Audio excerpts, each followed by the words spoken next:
কালনা মহকুমা হসপিটালের শিশু বিভাগে ঢুকে ভর্তি করা একটি শিশুকে কেড়ে নেওয়ার চেষ্টা এক ব্যক্তির।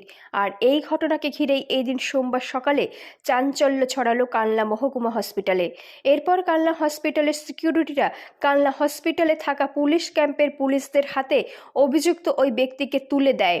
যদিও তার কিছুক্ষণ পরেই ওই ব্যক্তিকে আবার হসপিটাল চত্বরে ঘুরতে দেখে রোগীর আত্মীয় পরিজনেরা, যা নিয়ে ফের চাঞ্চল্য ছড়িয়েছে কালনা মহকুমা হসপিটালে। জানা গিয়েছে, কালনা থানার বাগনাপাড়া পঞ্চায়েতের রাধানগর এলাকার অঙ্কুশ হেমব্রম শ্বাসকষ্ট নিয়ে গত 3 দিন আগে কালনা হসপিটালে ভর্তি হয়। এই দিন সোমবার সকালে তার ঠাকুমা তাকে গ্যাস দেওয়ার জন্য নিয়ে যাওয়ার মুহূর্তে একজন ব্যক্তি ভিজিটিং টাইমে হঠাৎই শিশু বিভাগে ঢুকে পড়ে। ওই শিশুটিকে নিয়ে টানাটানি শুরু করে দেয়, শিশুটিকে ছিনিয়ে নিয়ে যাওয়ার চেষ্টা করে। এরপরই আশেপাশের রোগীর পরিজনেদের চিৎকার চেঁচামেচিতে ততক্ষণে হসপিটাল সিকিউরিটিরা উপস্থিত হয়ে অভিযুক্ত ব্যক্তিকে পুলিশের হাতে তুলে দেয়। সোমবার বেলা 12টা নাগাদ কালনা হসপিটালের অ্যাসিস্ট্যান্ট সুপার গৌতম বিশ্বাস তিনি জানান, বিষয়টি নিয়ে এখনও লিখিত কমপ্লেন না জমা পড়লেও আমরা প্রাথমিকভাবে এই ঘটনাটি শুনেছি। আমাদের তরফে ওই ব্যক্তিকে পুলিশের হাতে তুলে দেওয়া হয়েছে। রীতা ভট্টাচার্যের রিপোর্ট, সুন্দর বাংলা নিউজ। কি হয়েছিল দিদি আজকে সকালবেলায়? লোকটা এলো, হ্যাঁ আমি জানি পেশেন্ট হয়তো ভর্তি আছে, হ্যাঁ বা জানি না তো কি হয়েছে না হয়েছে। আমরা গ্যাস দিতে এসেছিলাম বাচ্চাটাকে, গ্যাস দিয়ে ওকে নিয়ে বেডে আমি বসে আছি। আপনি কে হন বাচ্চাটার?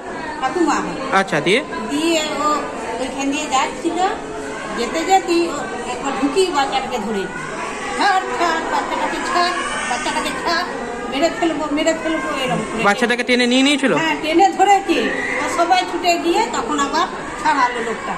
আচ্ছা, দিয়ে তারপরে কোথায় দিয়েছিলেন? তা পুলিশ এসেছিল? না, পুলিশ আসেনি। তাহলে ওকে কার হাতে তুলে দিলেন? ওকে ঠেলে বার করলো এখানটা দিয়ে, আবার এইখান দিয়ে আবার ঢুকে পড়ছিল লোকটা। হ্যাঁ, আচ্ছা, তারপরে তো শুনলাম যে পুলিশ এসেছিল, জানি না ধরে নিয়ে গেল না কি জানি। এখন তো লোকটি ঘুরছে চারিদিকে। ঘুরছে তো যা ব্যবস্থা করো, নাহলে রাত্রে। উনি কি মানে হচ্ছে গিয়ে আপনাদের পাগল মনে হয়েছে? পাগল না কি করে জানবো, পাগল না কি আমরা জানি না। আচ্ছা, কি নাম আপনার? আমার নাম সোমবার হেমব্রম। দাদা আজকে সকালবেলা?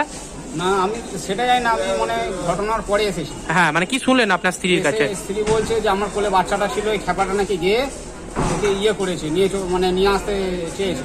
মানে বাচ্চাটা আমায় দিয়ে দাও, নাহলে বাচ্চাটাকে আমি মেরে দেবো, এরকম বলছে ওয়ার্ডের মধ্যে ঢুকে? ওয়ার্ডের মধ্যে ঢুকে। আচ্ছা, দিয়ে তারপর নাকি আরো সব মহিলা ছিল, যে ওরা সব ছাড়িয়েছে। মানে টানাটানি করছিল বাচ্চাটাকে? কটা নাগাদ সকালে মোটামুটি? 8:30 9টা নাগাদ। আচ্ছা, তখন ওয়ার্ডে আর দিদিমণিরা ছিল না? হ্যাঁ ছিল। দিয়ে ওরাও দেখেছে যে ওরা সবাই মিলে ছাড়িয়েছে, ছাড়িয়ে খাবারটাকে তাড়িয়েছে। তারপরে শুনছে নাকি পুলিশ এসে নিয়ে গেছে। পুলিশ তো নিয়ে যাওয়ার পরে এখন কি দেখলেন যে কোথায় ঘুরে বেড়াচ্ছে? এখন ছেড়ে দিয়েছে, এখন দেখছি রাস্তায় ঘুরে বেড়াচ্ছে, হাসপাতালের সামনে রাস্তায় ঘুরে বেড়াচ্ছে। আবার তো এরকম করতে পারে? হ্যাঁ, করতে পারে। আতঙ্ক তো লাগছে? আতঙ্ক লাগছে। কি নাম আপনার? বিশ্বজিৎ হেমব্রম। আর আপনার বাচ্চা কি হয়েছিল বাচ্চাটা মানে অসুস্থ, শ্বাসকষ্ট হচ্ছে, শরীর খারাপ। পেশেন্ট পার্টির থেকে একজন ব্যক্তি ওয়ার্ডের মধ্যে ঢুকে তার বাচ্চাকে ছিনিয়ে নিয়ে চলে যাওয়ার চেষ্টা করেছে, যার জেরে হসপিটালে উত্তেজনা ছড়ায় এবং অন্যান্য পেশেন্ট পার্টির যারা রয়েছে তারাও আতঙ্কিত। কি বলবেন এই বিষয়ে? অ্যাকচুয়ালি খবরটা আমি শুনতে পেয়েছি, তো এই বিষয়ে আমাদের কাছে রিটেন করে কমপ্লেন আসেনি।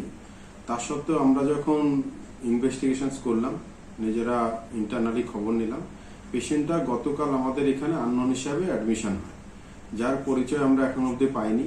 আমরা আমাদের লোকাল পুলিশ স্টেশনকে সমস্ত তার তথ্য দিয়ে এবং কি প্রবলেম নিয়ে সে ভর্তি হয়েছে এটা করে আমরা জানিয়েছি, যাতে কিনা তার সঠিক তথ্য এবং ঠিকানা পাওয়া যায়। তা আজকের দিন অবধি এখন অবধি আমরা সঠিক তথ্য বা তার ঠিকানা এখন অবধি পাইনি। এমতো অবস্থায় আমরা শুনতে পাই ওই পেশেন্টটাই আমাদের মেল মেডিসিনে ভর্তি ছিল, এখন সে পুরোপুরি ফিট।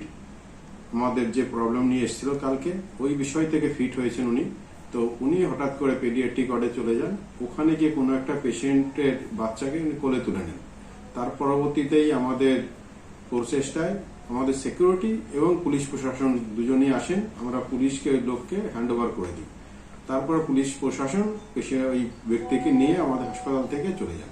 এরপরে এখন দেখা যাচ্ছে যে ওই ব্যক্তি এখন হসপিটাল চত্বরে ঘুরে বেড়াচ্ছে। পেশেন্ট পার্টির অভিযোগ যে পুলিশ যদি নিয়েই গেল তাহলে তাকে ছেড়ে দিল কেন, কারণ এরপরেও তো আবার অঘটন ঘটাতে পারে। এই ব্যাপারে আমি পুলিশ প্রশাসনের সঙ্গে কথা বলছি এবং পেশেন্ট পার্টি আমাদের কাছে কোনো রিটেন কমপ্লেন এখনো অব্দি দেয়নি। আমরা কথা বলে দেখি, যদি পেশেন্টের মনে হয় যে কিছুই আমরা ঠিকানা পাচ্ছি না, আমাদের তরফ থেকে ওকে যেভাবে হোমে রাখার ব্যবস্থা করা যায় বা পরবর্তী পদক্ষেপ নেওয়া যায় সরকারিভাবে, এটা আমরা আমাদের তরফ থেকে চেষ্টা করব। ওই পেশেন্ট কি গতকালকে কি প্রবলেম নিয়ে ভর্তি ছিল? অ্যাকচুয়ালি ও লোয়ার ট্রাক ইনফেকশন নিয়ে, এটা ইউরিনের কোনো সমস্যা নিয়ে ভর্তি হয়েছিল আমাদের, as per diagnosis emergency doctor যেটা লিখেছেন। ঠিক। সকালবেলা কি গিয়ে দেখছি উনি প্রথমে ডিম খাচ্ছিল, এখানে ডিম খাচ্ছিল, তো ডিম কলা দিয়েছে খাচ্ছিল, খেতে খেতে বাচ্চাটাকে মায়ের দুধ খাচ্ছিল, বাচ্চাটা টেনে নিয়ে চলে যাচ্ছে, সবাই ছাড়ালো। উনি কি মানসিকভাবে একটুখানি বিপর্যস্ত? কি করে বলবো বলুন দেখি, আমরা তো আর বুঝতে পারছি না। আচ্ছা, দিয়ে তারপরে পুলিশকে ঘরে আটকে দিল দুধমণিরা, দিয়ে আবার পুলিশকে সবাই দিল, পুলিশ নিয়ে গেল, দিয়ে আবার দিয়ে পুলিশ ছেড়ে দিয়েছে। ছেড়ে দিয়ে গেল না, কোথা থেকে এলো আবার? এখন হসপিটালে ঘুরে বেড়াচ্ছে। এই তো এখানে পৌঁছেছিল। কি আপনাদের কি আতঙ্ক লাগছে? এই যে আতঙ্ক তো লাগবে, আমাদের বাচ্চা আছে, এবার মানে রুগীরা সবসময় এবার কতক্ষণ থাকবে বলুন মায়েরা, এবার ঘুমেও যেতে পারে সারা রাত দিকে, এবার যদি নিয়ে চলে যায়। কি নাম আপনার? অরূপ মন্ডল।